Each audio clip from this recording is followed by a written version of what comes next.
Bonjour à toutes et à tous. Je suis ravi de vous retrouver pour ce nouveau module dédié au marketing opérationnel. Dans cette première capsule, nous allons poser les fondations de notre réflexion en abordant les notions de base et les définitions essentielles. L'objectif est de s'assurer que nous partageons tous le même socle terminologique avant de plonger dans les aspects plus techniques de l'action marketing. Le marketing se décline en deux niveaux d'analyse hétérogènes mais complémentaires. Le niveau stratégique et le niveau opérationnel, souvent formalisés respectivement sous les appellations marketing stratégique et marketing opérationnel. La dimension stratégique repose sur la compréhension approfondie des marchés et des consommateurs. Cette compréhension n'est pas anecdotique, elle est indispensable aux managers pour orienter leurs choix et, surtout, prendre des décisions stratégiques éclairées. La dimension opérationnelle, quant à elle, est par définition centrée sur la mise en œuvre concrète des décisions stratégiques. Concrètement, elle exige de définir et de coordonner 4 variables d'action: les décisions produits, les décisions prix, les décisions distribution, les décisions communication. L'objectif explicite de cette coordination est de répondre efficacement aux besoins des consommateurs. Ainsi, le marketing stratégique fournit le cadre normatif, le pourquoi et le quoi, tandis que le marketing opérationnel en assure la mise en œuvre opératoire, le comment. La rupture de cette synergie engendre soit une stratégie irréalisable, soit des tactiques désynchronisées, donc inefficaces. Jusqu'à présent, nous avons montré que la stratégie fixe la direction, mais qu'elle reste abstraite tant qu'elle n'est pas traduite en décisions concrètes. Nous entrons maintenant dans une phase décisive, celle où la stratégie se concrétise.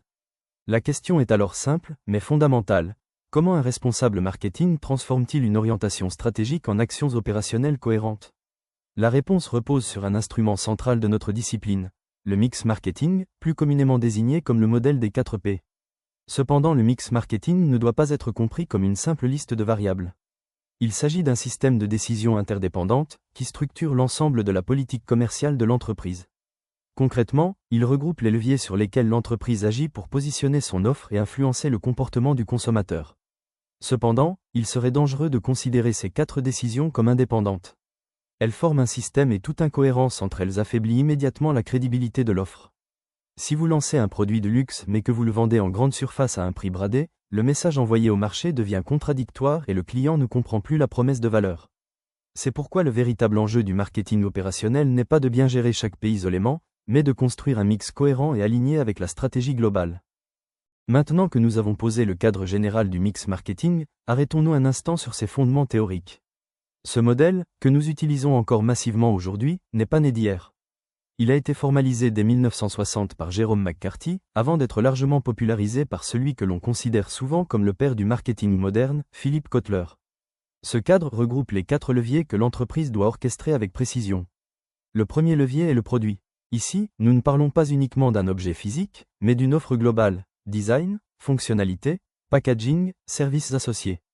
Le second levier est le prix. La fixation du prix devient donc un exercice stratégique.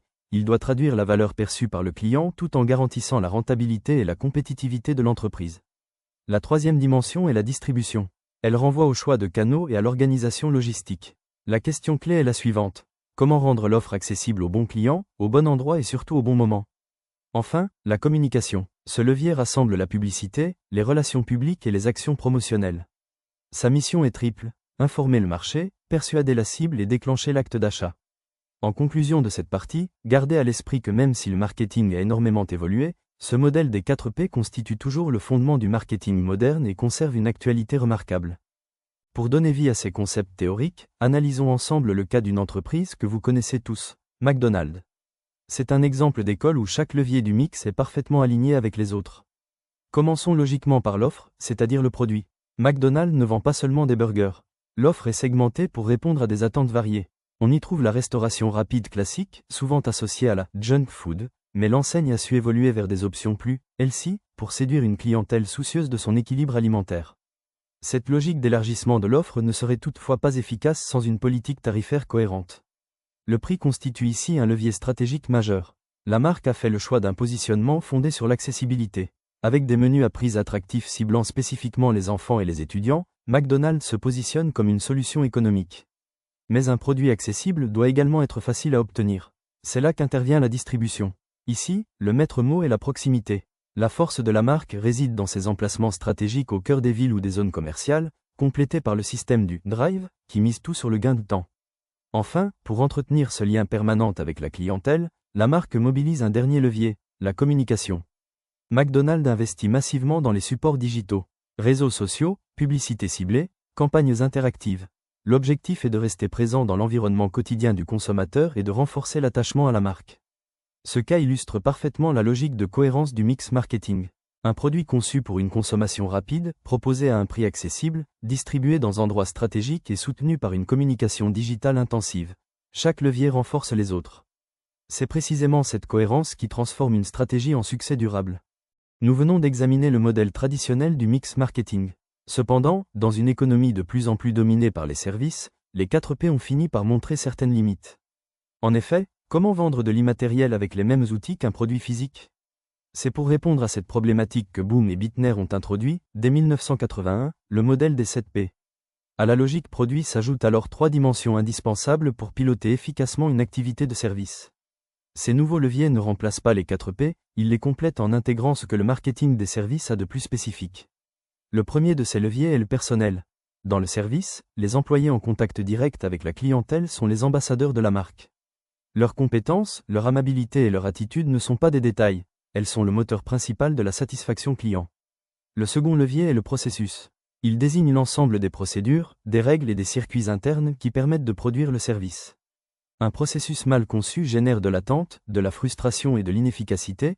À l'inverse, un processus fluide devient un véritable avantage concurrentiel. Enfin, le troisième ajout concerne les preuves tangibles. Puisque le service est par définition intangible, le client cherche des éléments concrets pour en évaluer la qualité avant l'achat. Ces éléments tangibles, que ce soit le design de l'environnement, la tenue des uniformes ou la qualité des brochures, permettent de rassurer le client et de rendre l'offre concrète à ses yeux. En résumé, le passage de 4 à 7P marque une évolution majeure du marketing. Il ne s'agit plus seulement de vendre une offre, mais de piloter une expérience complète, dans laquelle l'humain et l'organisation deviennent des leviers stratégiques à part entière. Pour conclure cette introduction aux fondamentaux, il est essentiel d'élargir encore notre perspective. Le marketing n'est pas une discipline figée. Il évolue en permanence sous l'effet des mutations technologiques, sociétales et réglementaires. C'est dans ce contexte qu'est apparu le modèle des 10P, une extension moderne pensée pour intégrer les enjeux de la digitalisation, de l'innovation permanente et de l'éthique des données. Ce modèle enrichi intègre 3 nouveaux piliers stratégiques. Le premier pilier est le partenariat. Dans l'économie de réseau actuelle, la performance repose de plus en plus sur la capacité à coopérer. Les alliances stratégiques, le co-branding ou encore les plateformes collaboratives permettent de mutualiser les ressources et d'étendre la valeur créée au-delà des frontières de l'entreprise. Le deuxième pilier est le permission marketing. Face à la saturation informationnelle et aux exigences du RGPD, l'intrusion publicitaire est devenue contre-productive. L'entreprise doit désormais obtenir le consentement explicite du consommateur et transformer la communication en relation consentie. Enfin, le troisième pilier est la vache pourpre, concept popularisé par Seth Godin. Dans un univers concurrentiel saturé, il ne suffit plus d'être performant, il faut être remarquable. L'innovation ne doit plus être marginale, mais suffisamment forte pour rendre l'offre naturellement visible et mémorable.